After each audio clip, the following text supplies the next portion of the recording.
At the beginning of June, a Polish soldier died after being stabbed at the Polish-Belarusian border. Now the Polish parliament has accepted a new set of measures for the use of firearms at the border to keep the residents of Poland, but also the soldiers, safer there. And to talk about these new measures, we will now be joined by Mr. Jakub Biernat, a journalist from Belsat. Hello, sir. Good morning. Thank you for being with us here on TVP World. Good morning. So, the new set of rules for the use of firearms on the Polish-Belarusian border, do you think that they will be effective? And how do we stand currently? If the Polish soldiers are attacked, what are they able to do? I assume that they are not using firearms against these migrants being sent by Belarusian regime, of course. No, first of all, we must understand that it doesn't mean that the border guards, soldiers or policemen, they have to use guns every day to stop immigrants, because they have other measures which are more or less effective. So I guess this is simply a reaction for the death of Polish soldier on the border, and the fact that the Polish society, Polish public opinion also supports such a measure. Polls shows that 86% of Poles accepted using guns at the border. So I guess it won't be used very commonly. But we must understand, of course, that on the other side of the border, we have migrants who are even trying to attack Polish security services. And even Belarusian opposition, they showed video with such a training how to attack Polish soldiers at the border. And it's made by the Lukashenko's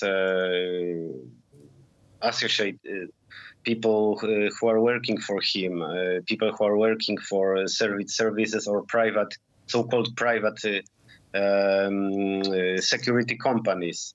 So I guess also Poland must be prepared that these attacks will continue. Right, so this new legislation is more of a deterrence measure. After the vote yesterday in the parliament, the Polish defense minister Władysław Kosiniak-Kamysz thanked for the unilateral support for the bill. We have the soundbite. Let's listen to it for a short while. This law gives Polish servicemen a greater chance to use their weapons under the rules laid down by law. It gives a much greater sense of security than ever before. Up until now, until we dealt with this matter, no one had changed the regulations, which increased the security of the Polish state in this area and the feeling of security among soldiers and officers. It also gives the possibility to carry out a military operation on the territory of Poland, which is necessary in the current situation of security threats in Europe and in the world. The hybrid warfare against Poland has only intensified since its conception. Acts of sabotage, diversion, everything that is happening on the border and in cyberspace are prompting us to take such solutions. During that speech, the defense minister made an appeal to the president of Poland to quickly sign the new legislation into law. Jakub, do we expect the president to do that? I guess 100%, because, as I said, this is not only opinion of Polish parliament, Polish politicians, but I guess that Polish society also supports this. So I see here no problems. All right, let's move to the topic of East Shield. The Polish government approved this new project, which is aimed to reinforce the Polish border. What do we know about it? How significant it is, and what can it help in the current situation? First of all, we see that this is not just the migrant problems, but this is the truly hybrid war, and we should focus on the way how it's changed. At the beginning, when there were no fence at the border, Belarus sends women and children to the border to increase the humanitarian problems and also to attract Polish public opinion. We remember what it sparked. We have demonstrations in Poland.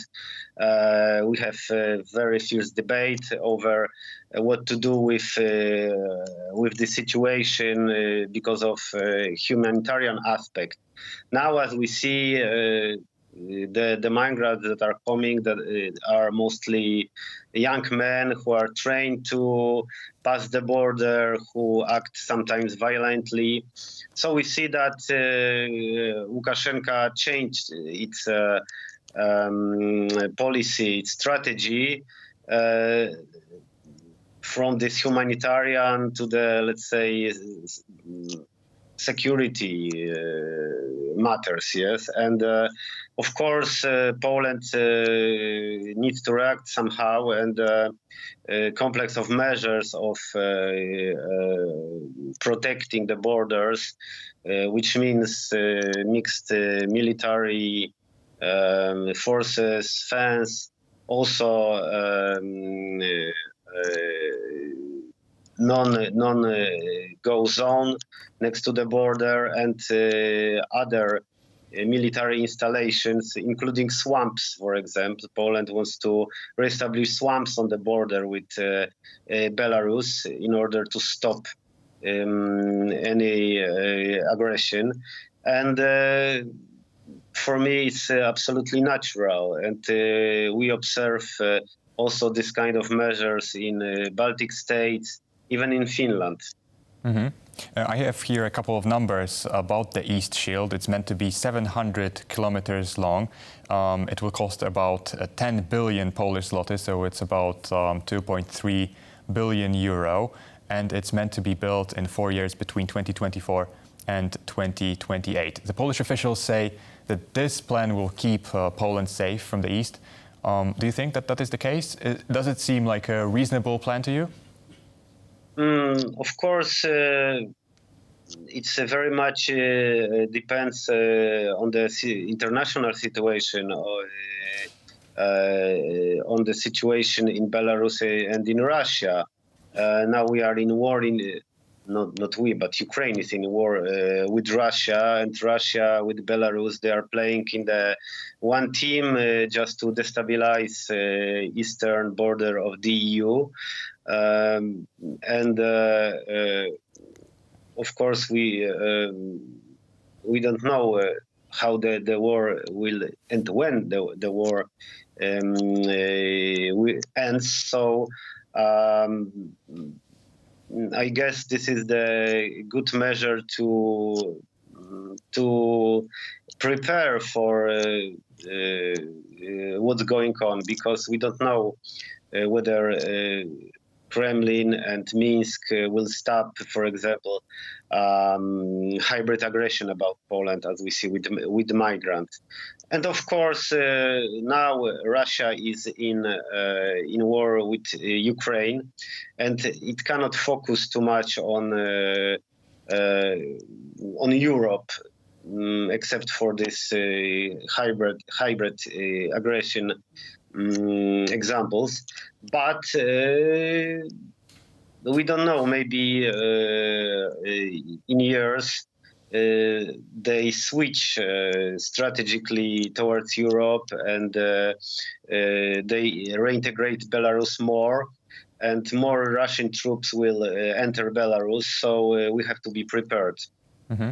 This month we noticed something rather unexpected at the border between Poland and Belarus. Chinese soldiers appeared at the border. They went there to reportedly hold anti-terrorist drills together with the Belarusians. Do you see this as some sort of a provocation or as an effort to sort of ease the situation along the border by the Chinese? I wouldn't say that they can ease the situation at the border because it's not their role. This is just simple drills, and this is sign of some kind of friendship between Belarus and Russia. As we see, probably Lukashenko sent it, set these drills next to the border. It might be a sign, of course, that Chinese are next to the border and so on and so on. But I rather cannot say that it's somehow connected with for example, this migrant crisis. But of course, what is more important, recently Poland started to put pressure on Lukashenko via China and to stop the income of migrants. And this is more important, I guess, in this situation, because I guess it has started to work. Simply, China somehow addressed Lukashenko and asked him about the situation, and he even mentioned this in one of these speeches. He just complained that Polish president were talking with Xi Jinping and blaming Belarus of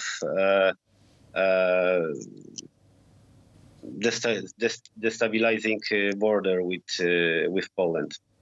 Right, because China is trading extensively with the European Union, and I believe that any tensions along the Polish-Belarusian border, with of course war going on in Ukraine, the things cannot pass through Ukraine apparently, so they have to go through Poland and Belarus. So this entire these tensions are not in the interest of the Chinese, right? Am I right here? Yeah.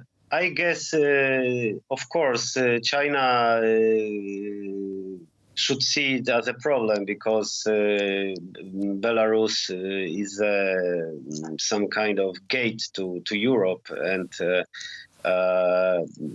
any problems at the border that Poland can start with the transit of goods would be not very positive for Chinese companies, but also we cannot forget that also for Belarus, China is a very important ally, and now when the relation with Europe and with the West are very tense, then Lukashenko is trying to find balance between relations with Russia and with China. So China becomes more and more important for Lukashenko. Well, thank you very much, sir, for this interview. This was Jakub Biernat, a journalist from Belsat. Thank you very much, sir. Thank you. And now, this is all in this segment called The World Talks, but we will be more. Coming up is a news flash, so stay with us.